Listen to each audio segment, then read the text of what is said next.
안녕하세요. 박종원입니다. 오늘은 비트코인에 비추어서 우리 2030 세대의 문제라든가 우리 사회 구조 얘기를 좀 해야 되겠습니다.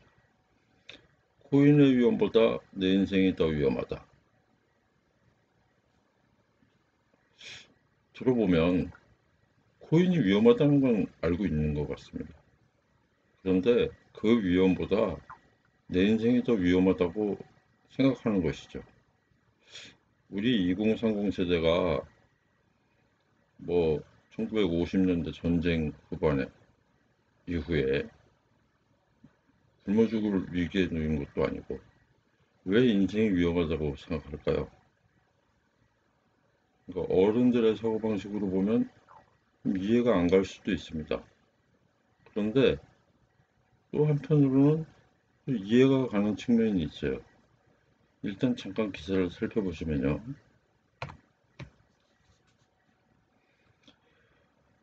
절박한 2030의 반란, 반란이라고 표현했어요. 근데 이제 반란이라고 왜 표현했는지 좀 살펴보면 평생 벌어도 집 한 칸 장만하기 어렵고 노후가 막막하다고 절규한다. 그렇죠. 이건 사실입니다. 평생 벌어가지고서는 그러니까 노동을 통해서 아니면 창업이라든가 이런 거 사업을 통해서 정상적으로 돈 벌어가지고는 집 한 칸 마련하기가 굉장히 어렵습니다. 노후가 그렇게 안정적인가요? 뭐 연금이라든가 지금 이제 논의되고 있는 전국민 고용보험 뭐 이런 것들이 있다고 그래도 이게 이제 기대치에는 미치지 못하는 겁니다. 그러니까 뭔가 안전하게끔 재산을 좀 모아놔야 되겠다 이런 요구는 인간이라면 누구나 할 것 같습니다. 그러다 보니까 이제 뭐 영혼까지 끌어서 뭐 비투 뭐 이런 거죠. 그래가지고 한 방으로 일단 복구하자 그런 얘기입니다. 슬픈 얘기인데요. 결국에 이제 이거는 모든 사회 문제는 사실은 이제 불안에서 비롯된다고 저는 생각하고 그런 것에 초점을 맞춰야 된다고 생각합니다. 우리가 뭔가를 소비하고 그런 것들은 이제 재화라고 하는데 필수재가 있죠. 의식주를 영위하기 위한 필수재. 그 다음에 뭐 일반적인 기호를 충족하는 일반재도 있을 것이고 또 뭔가 자기의 뭐 가시적 소비 이런 걸로 이제 사치재 같은 게 있을 겁니다. 근데 사회가 이제 이 경제가 양극화되다 보니까 일종의 이런 게 베블론 효과라고 있잖아요. 이제 경제학자에서 사회학자인 베블론이 말하기를 어떤 과시적 소비를 하는 겁니다. 우리가 옛날에는 명품이라고 인정했던 어떤 상품을 사람들이 남들보다 특이하다는 것을 과시하기 위해서 그것을 뭐 옷을 입거나 가방을 들고 다니는 것이죠. 그것을 과시적 소비라고 합니다. 이게 일종의 이제 지위를 상하이로 나누는 효과가 생기는 거예요. 그러면 사람들이 그 과시적 소비를 나도 하려고 하려는 욕망이 생기는 겁니다. 일종의 경제학적인 개념이에요. 그러니까 과시적 소비를 하면 그 소비재, 과시적 소비재가 결국 어느 순간에는 일반재 수준으로 떨어지는 거예요. 그럼 또 다른 과시적 소비재가 또 생기는 겁니다. 이렇게 자꾸 층위가 생기는 거예요. 그러면 누구나 욕망이 생기죠. 나도 명품 백 하나 들고 싶다 이런 생각 다들 하잖아요. 그러니까 그런 것들로 인해서 욕구는 계속 커지는데 그것을 굶어 죽지 않는데 왜 절박하다고 하느냐 이렇게 생각한다는 것은 조금 시대착오적인 것 같고요. 그렇다고 해서 그것이 꼭 옳은 것이냐 또 그렇다고 생각할 수는 없습니다. 왜 과시적 소비를 해야만 좋은 삶이고 행복일까요? 그런 거에 대한 철학적 성찰이 좀 부족하지 않나 그런 생각을 하게 됩니다. 우리가 90년대 막 벤처 열풍이라고 있었죠. 지금 2030 세대, 그들이 만약에 그때 시절처럼 벤처 열풍으로 막 창업 열기를 그 불태웠다면 얼마나 좋겠습니까? 근데 우리 어른들이 어떤 모습을 보여줬습니까? 창업을 해서 실패를 했을 때 어떤 대우를 받는지 역력히 보여줬습니다. 지금 2030 세대의 아버지라고 어머니라고 할 수 있는 세대가 바로 저희 세대라고 할 수 있겠는데요. 저도 실제 경험자입니다. 수많은 사업과 뭐, 여러 가지 사회생활을 했지만 실패를 했을 때 우리 사회가 어떻게 저를 대우했는지 생각해 보면 이해가 갑니다. 제가 어떤 대우를 받았을 때 우리 아이들도 그걸 다 봤을 거 아닙니까? 그러면 그 아이들이 그런 전철을 밟으려고 할까요? 당연히 인간이라면 아버지 꼴은 되지 말아야 되겠다. 이런 생각 할 것 같습니다. 그러다 보니까 실패할 위험이 있는 것에는 하지 않는 것이죠. 그러다 보니까 이제 안전자산인 부동산에 투자를 하기 시작하는 겁니다. 근데 그 모습도 또 어른들이 보여준 거예요. 결국에 부동, 노동도 아니고 어떤 창의적 그 효율이 생겨나서 경제적 대가를 받은 것도 아닌데 어디에 아파트를 샀느냐는 그 하나로 부의 차이가 확 벌어지는 모순을 보여줬어요. 근데 그 모순이면 어떻습니까? 삶이 바뀌는데 그러니까 당연히 따라하게 되죠. 부동산에 영끌, 비투 이런 걸 하는 겁니다. 또 하나 기사를 잠깐 보여드리면요. 제가 옛날에 강남 아파트 얘기를 할 때 그런 식으로 정책을 펴면 그것이 이제 서울 시내 외곽에 저렴한 아파트, 그다음에 아파트를 넘어선 빌라 이런 쪽으로 그러다 보면 지방으로 이렇게 퍼질 거라고 얘기를 했는데 그대로 사실로 드러났어요. 이제 점점 아파트는 포기, 빌라를 사자. 빌라 거래량마저도 이제 막 어마어마하게 올라가는 겁니다. 지방도 올라가고. 그러면 이런 현상이 이제는 국지적 강남의 땅값에서 강남의 아파트에서 전국적 그다음에 전 그 형별 그 주거 형별로 퍼지는 겁니다. 만연한 거예요. 참 우리 정치가 무능하다. 시장을 분리할 줄도 모르는구나. 예를 들어서 강남의 초호화 아파트는 사치제로 구분하고 일반적인 주택에 말하자면 필수제잖아요. 어떻게 보면 주택이라는 건. 그 필수제 시장에서 이렇게 시장을 분리하면서 대응하지 못하는 무능의 극치를 보여준 겁니다. 그 다음에 그러다 보니까 이제 비트코인으로 한 방을 하겠다 이런 상황이 왔는데 비트코인이 얼마나 웃긴지 제가 한번 표로 한번 정리를 해봤습니다. 같이 한번 보시겠습니다. 제가 비디오로 잠깐 그려봤습니다. 주식시장과 비교를 했는데요. 주식시장은 기업이 주식을 발행하죠. 시장에 IPO를 합니다. 주식 공개를 하죠. 공모청약을 하게 되면 대개 기업의 주식이라는 것은 유무용의 자산을 담보로 합니다. 내가 어떤 사업 계획이 있고 내가 자본금이 얼마고 이런 것들이잖아요. 그럼 무용과 유용이 막 섞여 있는 거예요. 그런 자산이 있고 내가 당기 순이익이 얼마 나오면 배당을 할 수 있다. 이 사업이 가치가 있다. 이런 것을 일단 담보를 하고 있습니다.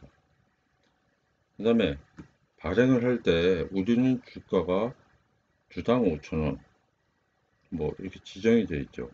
그리고 1주당 거래를 합니다. 대개는. 물론 하생시장에 가서 펀드나 이런 데서 뭐 다르게 할 수도 있지만 기본적으로는 주권 1주당. 대개는 그걸 뭐 분할을 하기도 하죠. 어떤 경우에는. 그때도 시장의 동의를 얻어서 합니다. 이런 식으로 발행하는 게 주식이고요. 코인 발행자가 발행을 하는데 자 담보자산 이런 건 없습니다. 아무것도 없죠. 실체도 사실은 없으니까요. 그 다음에 배당 수익을 약속한 적도 없죠. 이거 화폐라며요. 화폐의 기능을 전혀 못하고 있지만 전혀 할 수도 없어요. 지금 중국이 스테이블 코인, 자기 위안화에 연동하는 디지털 코인을 만들어낸다고 하는데, 그것은 지금의 이렇게 이런 비트코인류의 알트코인류 이런 것들과는 전혀 다른 겁니다. 화폐를 그냥 디지털화한 거예요. 그런 것과는 다르게 봐야 돼요. 기술을, 블록체인 기술을 썼냐 안 썼냐, 뭐 여러 가지 기술적 여건의 문제와 그 코인이, 그 디지털 화폐가 진짜 화폐인지 그것을 구분해야 됩니다. 그리고 지금 비트코인이 추구하는 철학이라는 건 세계 화폐를 얘기하는 거거든요. 그러니까 화폐를 발행하는 것을 맘대로 주물러서 유동성을 그 일부의 그 말하자면 국가나 어떤 이들이 맘대로 조절할 수 있다. 그래서 세계 경제를 쥐락펴락하는 이 문제를 해결하자고 하는 철학이거든요.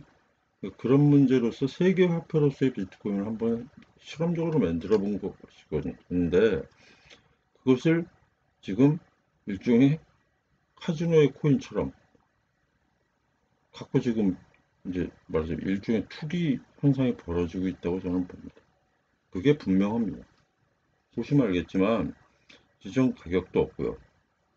자, 코인을 발행하는데 이 코인은 코인의 단위가 어떻다는 뜻이지 현금으로 그러니까 지금 유통되는 화폐로서의 가치가 얼마다라고 규정한 적은 없어요. 당연히 배당 수익도 없고 담보도 없기 때문에 얼마에 팔겠다라고 하면 그놈이 도둑놈 아니겠어요? 그러면 누구나 벌게요? 그렇잖아요. 그 다음에 지금 비트코인은 0. 그러니까 마이너스 8자리 0.0000001 비트코인까지 갑니다. 그러면 1사토시예요. 그건 아마 몇 센트가 안 될 겁니다. 거기까지 나눠져 있어요. 1비트코인 하나에 뭐 6, 7천만 원인데 6, 7천만 원 없는 사람은 투자도 못하고 뭐도 못하는 거잖아요. 그렇지 않다는 뜻입니다. 이후에 16자리까지 내려갈 수 있게끔 구축이 돼 있어요. 얼마든지 분할이 가능합니다. 디지털의 세계니까 뭐든지 가능합니다. 이렇게 두 개의 차이가 있습니다. 그래가지고 발행시장에 발행이 되면 거래소라고 할 수 있겠죠. 거래 비용을 내야 되잖아요. 거래 비용은 투자자가 내는 겁니다. 투자인지 뭔지는 모르지만 이렇게 해서 인수해가는 거예요. 돈, 내가 이거 100원 주고 살게 이런 거지. 지금 호가를 한 거예요. 그러면 자 코인 발행자가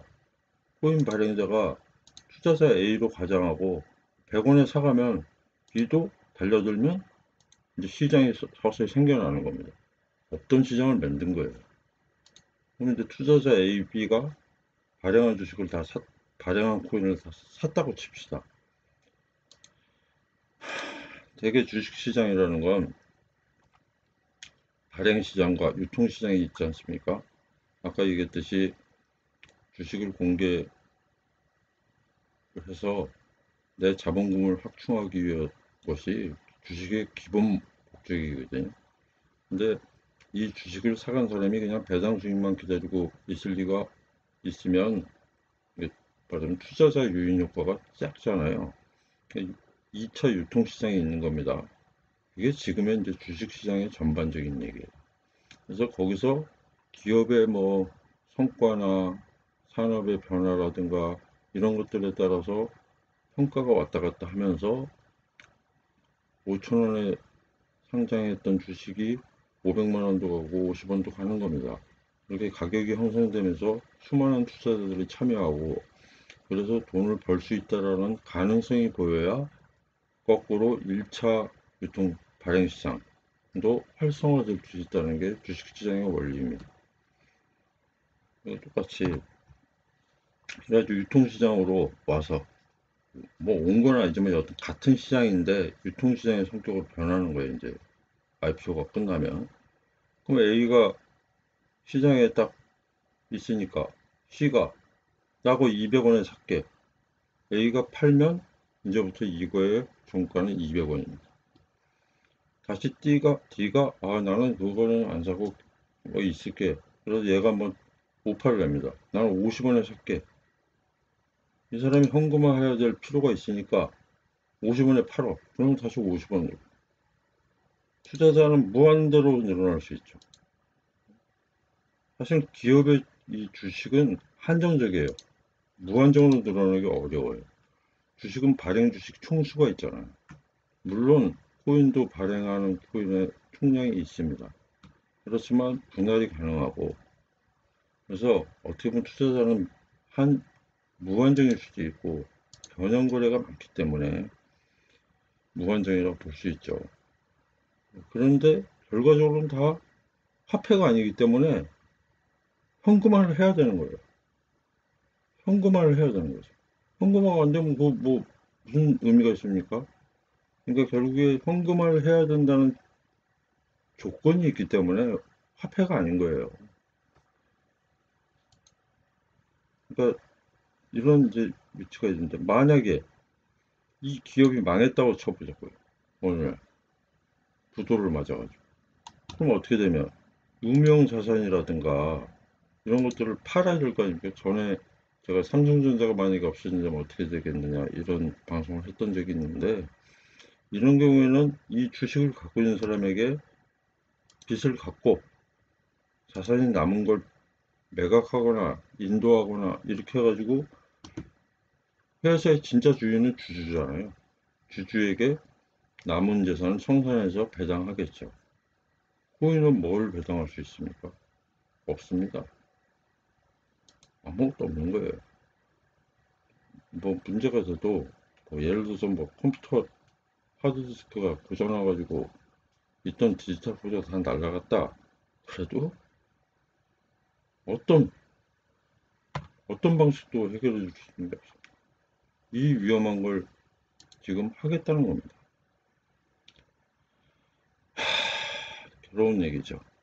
이렇게 된 것이 그 젊은이들에게, 2030 세대에게 그게 안 좋은 일이다 이렇게 가르쳐서만 되겠습니까? 죄악시에서도 죄악시한다고 안 하겠습니까? 지금 이것은요, 투자 시장이, 예를 들어 투자자가 늘어나고 돈이 들어오는 게 늘어나는 한은 아직은 패자가 나타나지 않습니다. 그러나 어느 순간에 가서 한계에 도달한다는 것이죠. 폰지 사기 같은 겁니다. 한계에 도달하면 그때부터 거품이 급작, 이런 시장은요, 한 번에 꺼지는 경우가 많습니다. 꺼질 수밖에 없습니다. 왜냐? 야, 그거 이제 아무것도 없대, 이런 말만 딱 제대로 인식되기 시작하고 위험하다고 느끼기 시작하는 순간 투매를 할 것이고, 매입하는 사람이 없어지는 것이죠. 그건 있으나만 하는 것입니다. 뭐 종이짝도 아니기 때문에 휴지로도 못 씁니다. 아무것도 없는 것이죠. 그런데도 불구하고 왜 할까요? 결국에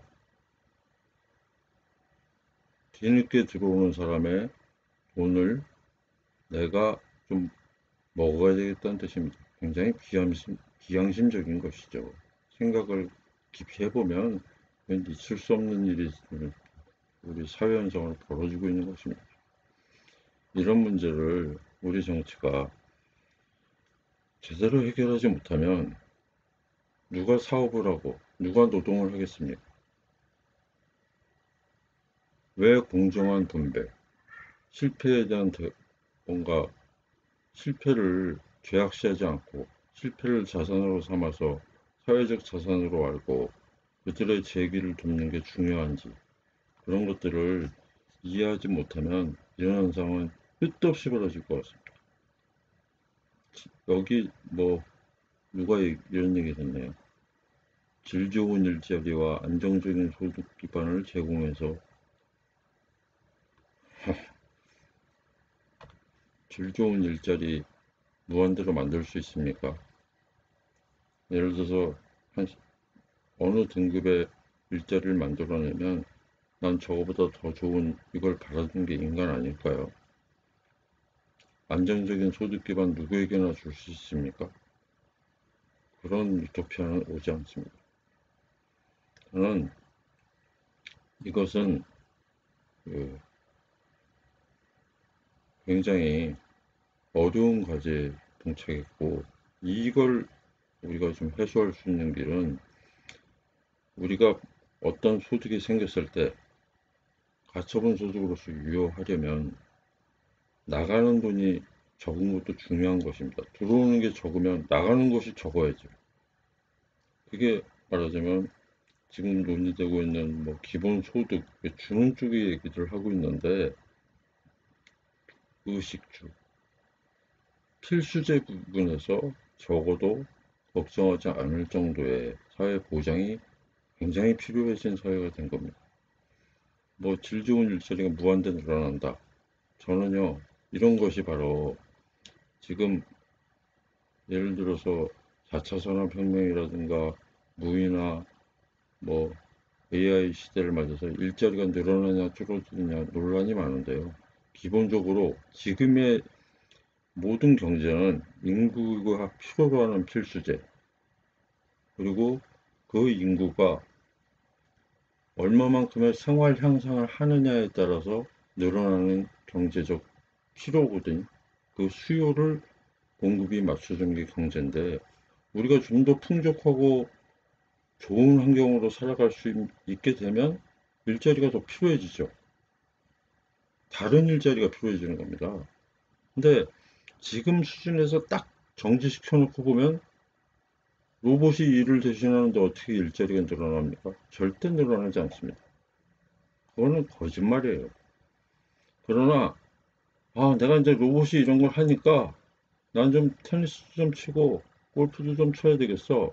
그럼 골프장 캐디도 좀 늘어나고 뭐 이런 것이죠. 그러니까 그전에는 과시적 소비, 배불른 효과로 얘기하는 사치제, 사치제가 일반제로 내려왔을 때 더 수많은 사람들이 그것을 즐기게 되면서 이제 일자리 수요도 늘어나는 것이죠. 그것을 기본이라고 생각하시면 안 된다는 뜻입니다. 지금 상태에서 보면 로봇이나 이런 무인화 경쟁으로 오면 일자리는 줄어드는 게 맞습니다. 그것을 어느 정도 사회가 받아들이고 난 다음에 아, 내가 뭐 일도 좀 덜해도 맨날 받는 월급과 별 차이가 없네. 이 정도 돼야 되지 않겠어요? 그래야 내가 시간이 좀 남으니까 뭔가 문화 활동도 하고 여가 생활을 즐기려고 하는 거 아니에요? 그렇게 돼야 또 다른 일자리가 나오는 것이겠죠. 결국에 이 무인화라든가 로봇의 발전은 인류를 좀 더 풍요롭고 문화적으로 살 수 있게 하는 좋은 것이죠. 그런데 그것이 어떤 시기적으로는 아주 과도기적 문제가 있다라는 겁니다. 그때는 굉장히 분배의 역할이 중요해지는 거예요. 기본적 수준에서는 일자리가 줄기 때문에 그것을 얼마나 보충해 주느냐. 왜냐하면 생산성이 줄어드는 건 아니고 있잖아요. 사람이 일을 안 할 뿐이지 노동이라는 게 분배의 방법이잖아요. 그 분배 방법이 없어지는 것이죠. 일자리가 없어진다는 뜻은.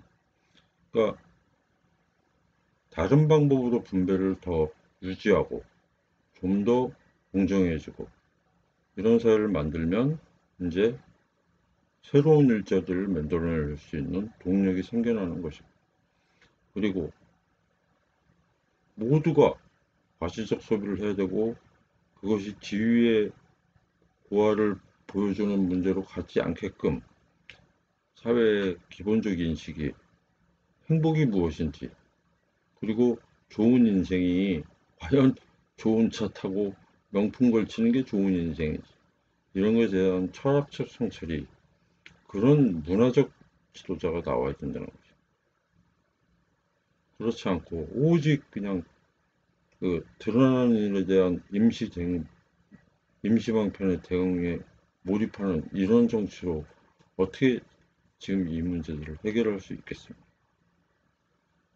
아무것도 없는 허상을 가지고 서로 돈을 내놓고 누가 먼저 많이 있다고 튀어나가고 누구는 다 잃어서 울고 자살하는 이런 사회 만들면 되겠습니까?